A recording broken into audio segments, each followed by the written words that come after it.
I do think that relationships are super important in our industry.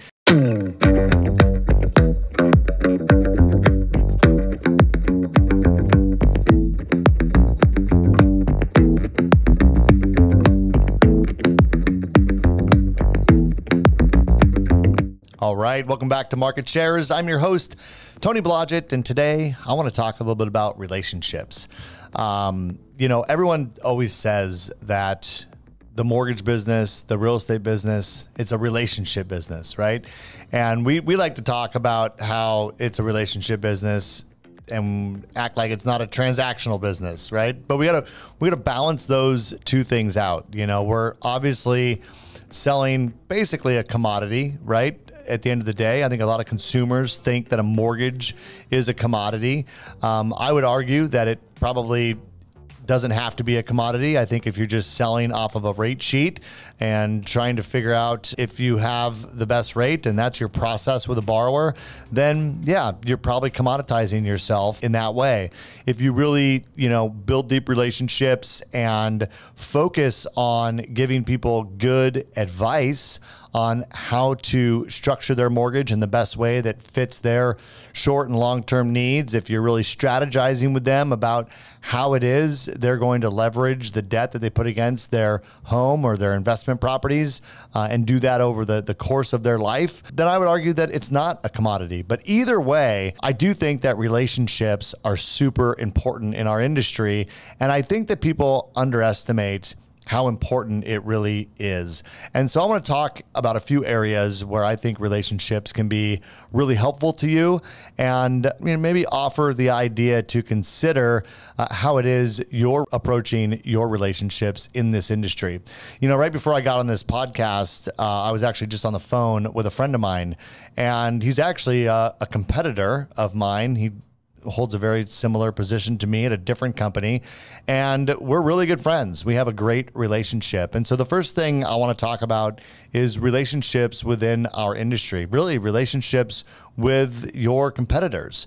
And, one thing that I learned early on in this industry is that you have to take on a mindset of abundance. There's plenty of business to go around for everybody, and relationships are really more important than any one transaction. They're more important than any one recruit or whatever. So I've found it very helpful in my career to build relationships with other people that are at the same place that I am in the industry. So as a loan officer, I would encourage you to have friends that are also loan officers at other companies. I think it's helpful to know what's going on in the industry around you. Obviously, there can always be this undertone of, everyone's trying to recruit each other.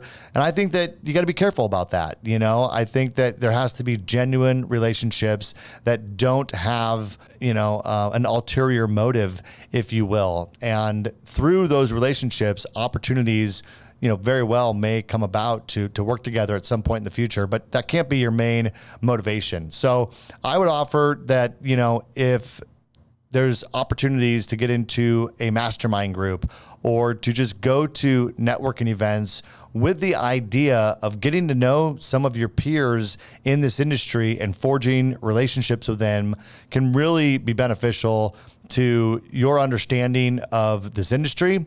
It can help you benchmark when things are changing and what's going on. You have a friend that might work for a competitor that, not that you're sharing insider secrets, but that you're just simply benchmarking, like, what's going on? Like, we're seeing this happening. Are you seeing that happening?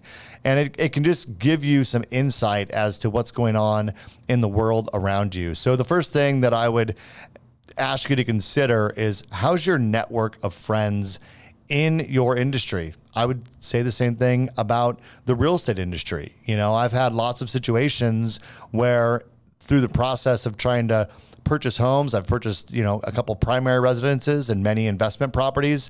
And boy, it can sure go a long way when the agent that I'm working with knows the listing agent. They have a relationship, it helps with the negotiation process. It helps with, access to the property. It helps with understanding what's going on. So, there's obviously important lines not to cross with these relationships, but there is a lot of benefit in doing so. So I would encourage you to expand your network and really make it a point to be friends with your competitors.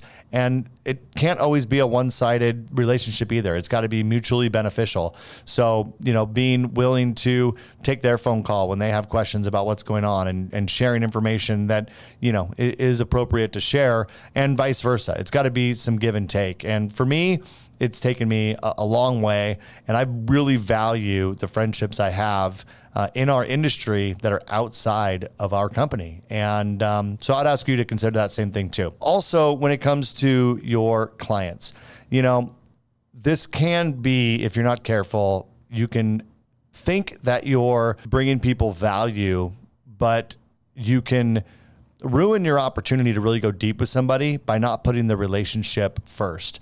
And you do that when you get someone on the phone and you jump right into talking about their transaction, right? You've just made it a transactional relationship because you didn't slow down and take the time to get to know them as a person. And one of the things that I love to do is share something that's going on in my life. Now, you got to be careful about this, but I'll give you an example.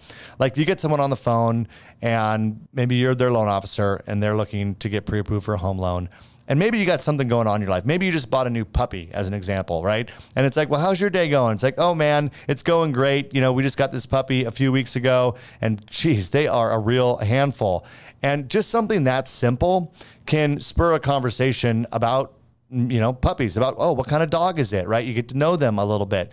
Or maybe it's a hobby or something you did that last weekend, finding the opportunity to try to find common ground with them quickly by sharing something about yourself that's going to take you into, a normal human interaction type conversation that has nothing to do with their mortgage. And it's often that I get on the phone with a client or with a recruit or someone that I'm looking to do business with, and the first 15 minutes of that conversation is really just getting to know each other and talking about what we're into, what's going on in our lives.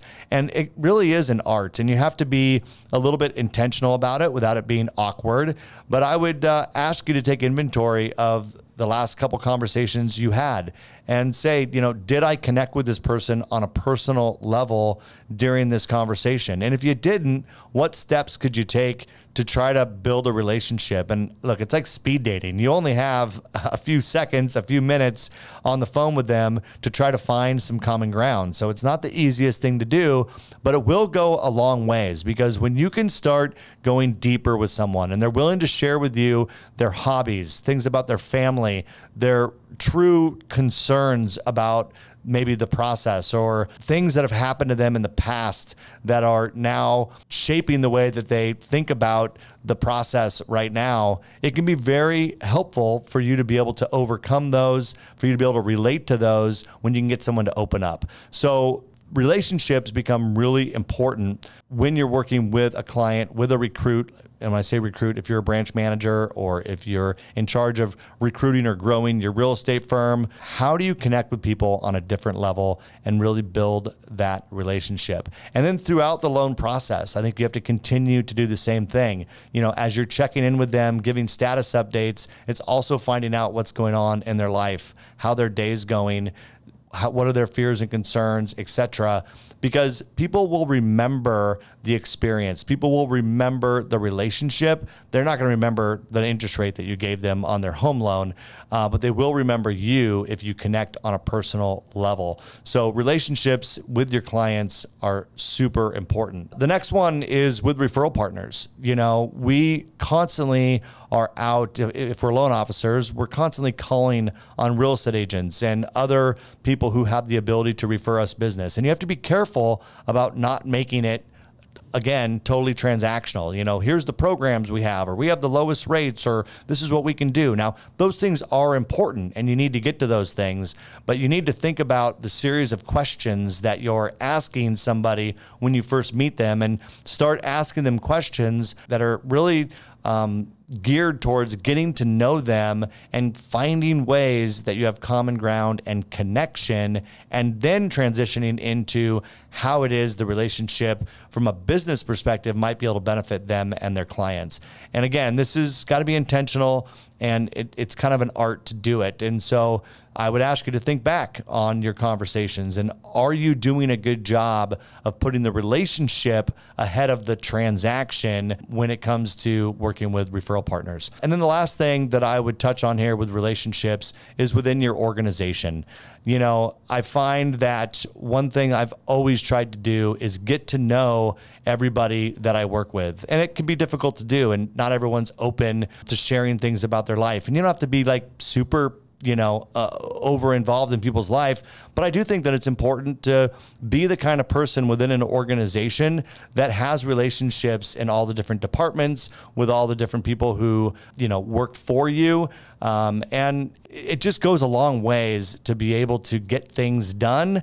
And you never know when you're going to need help or support in your organization. And if you're the kind of person who just comes into work, you sit down, you do your job every day, and maybe you're not a social butterfly, so this isn't natural for you, but you never connect with anyone else within your organization, I think you're going to have a difficult time, A, feeling like you're really part of the team, part of the family, but B, and also as important, is you're not going to feel like you can just reach out for help when you need something because you don't have the relationships with the people. And I find that when I don't know somebody, I'm less likely to reach out and ask for help. If there's someone in a department that I know, I've met them before, we've had a conversation, we've shared a laugh, I'm much more inclined to pick up the phone when I get stuck and call them and get the help that I need, because there's already a relationship there. It's pre-paved. I feel comfortable going out and reaching out to them, and it can really go a long way. So, that's really what I wanted to touch on today. Is I know for me, relationships have been really important, and I do try my best to be intentional about them in all of the different areas that I just spoke to, with colleagues or competitors or just other people in our industry. I'm always trying to network and build a foundation there that's based on friendship, not based on wanting something from them. Same thing with my clients, same thing with my referral partners, and same thing with the people, the coworkers that I work with, or the employees that work for me. So those are just a few thoughts, you guys. And if you haven't made this a central part of what you do in your business, I would ask you to seriously consider that, because I think those that have great success in these areas do so in large part because they're great at building relationships. And never underestimate the value of connecting someone on a personal level that you also want to have a business relationship with, because it makes you much more memorable, much more relatable. And quite frankly, people just like to work with people that they like. And so you got to get to know them so that they can like you, because if they don't know who you are, they have no frame of reference there. So anyways, I hope that was helpful insight. Short episode today, but something that I think is really important. And until next time, you guys, this is Market Shares. Please like and subscribe, but more importantly, tell someone else about this podcast, because getting the word out there is what is the most helpful for us to grow. Thank you so much. Talk to you soon.